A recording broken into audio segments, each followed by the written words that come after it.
ମନ୍ଦିରରେ ଭିନ୍ନ ଭିନ୍ନ ସମୟରେ ଭିନ୍ନ ଭିନ୍ନ ଅବସରରେ ମହାପ୍ରଭୁଙ୍କ ବିଭିନ୍ନ ବେଶ ଅନୁଷ୍ଠିତ ହୋଇଥାଏ। ସେଥିମଧ୍ୟରୁ ମକର ସଂକ୍ରାନ୍ତିର ଉତ୍ସବ ଆସନ୍ତୁ ଜାଣିବା ଏହି ବିଷୟରେ। ମା ଲକ୍ଷ୍ମୀ ମା ଶ୍ରୀଦେବୀ ତାଙ୍କ ବାପାଙ୍କ ଘରକୁ ଯାଇଥାନ୍ତି। ସେଠାରୁ ଫେରିବା ବେଳେ ସେଠାରୁ ଚୂଳ ଓ ମକର ଚାଉଳ ଧରିକି ଆସିଥାନ୍ତି। ସେହି ମକର ଚାଉଳ ପ୍ରସ୍ତୁତ କରିବା ପାଇଁ ମଦନ ମୋହନ ଦକ୍ଷିଣ ଘରୁ ବାହାରି ଦୁଧ ମେଲଣ ନୀତିକୁ ବାହାରନ୍ତି।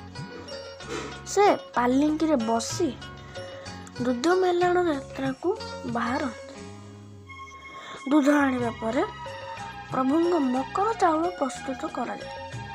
ସକାଳ ଧୂପ ସମୟରେ ହିଁ ମହାପ୍ରଭୁଙ୍କୁ ନୂଆ ଲୁଗା ପତନି ଲାଗି ହୁଏ। ଜାଣି ରଖନ୍ତୁ, ମଙ୍ଗଳ ଆଳତି, ମଇଲମ ଓ ଅବକାଶ ନୀତି ପରେ ଏହି ନୂଆ ଲୁଗା ଲାଗି ହୋଇଥାଏ। ଏହାପରେ ମଧ୍ୟାହ୍ନ ଧୂପରେ ପ୍ରଭୁଙ୍କୁ କିଛି ସ୍ୱାଦିଷ୍ଟ ଖାଦ୍ୟ ମହାପ୍ରଭୁଙ୍କୁ ଭୋଗ କରାଯାଏ, ନୈବେଦ୍ୟ କରାଯାଏ। ମକର ସଂକ୍ରାନ୍ତି ଦିନ ପ୍ରଭୁଙ୍କୁ ମକର ଚାଉଳ ଭୋଗ କରାଯାଏ। ମକର ଚଉରାଶୀ, ଏହି ଚଉରାଶୀର ଅର୍ଥ ହେଲା ସେହିଦିନ ମହାପ୍ରଭୁ 84 ପ୍ରକାରର ଖାଦ୍ୟ ଭୋଗ ହୁଏ। ତେଣୁ ଏହାକୁ ମକର ଚଉରାଶୀ ବେଶ ବୋଲି ନାମରେ ନାମିତ ହୋଇଛି। ଭୋଗ ହେବା ପରେ ପଣ୍ଡା ପତି ମନ୍ଦିର ତିନି ବାଡ଼ରେ ବନ୍ଦାପନା କରନ୍ତି। ମକର ଚୂଳ ବେଶ ହେବାର କାରଣ, ମହାପ୍ରଭୁ ମକର ସଂକ୍ରାନ୍ତି ଦିନ ଚୂଳ ଲଗେଇ ମକର ଚାଉଳ ଭୋଗ ହୋଇଥାଏ।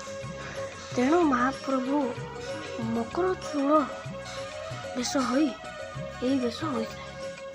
ଉକ୍ତ ବେଶରେ ମକର କୁଣ୍ଡଳ, ତଡ଼ଗି, ନଳିଭୁଜ, ତିଳକ ଆଦି ଲାଗି ହୋଇଥାଏ।